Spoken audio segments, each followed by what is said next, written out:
Justice Thomas disagreed with the court. He summarized his dissent in his opening paragraph and again in his closing paragraph.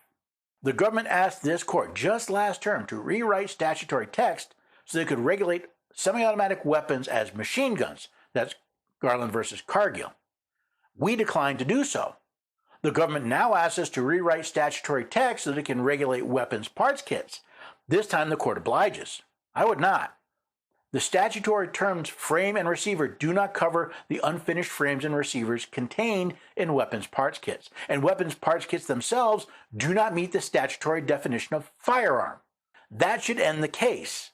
The majority instead blesses the government's overreach based on a series of errors regarding both the standard of review and the interpretation of statute. I respectfully dissent.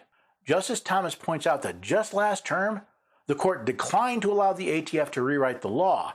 Then this term they do. The mere fact that the ATF regulations redefine the word firearm should end the case. Instead, the court blesses the ATF's overreach, and I'm not entirely sure why, as Justice Thomas stated in his closing paragraph. Congress could have authorized ATF to regulate any part of a firearm or any object readily convertible into one, but it did not. Now, I would adhere to the words Congress enacted. Employing its novel artifact noun methodology, the majority charts a different course that invites unforeseeable consequences and offers no limiting principle. I respectfully dissent.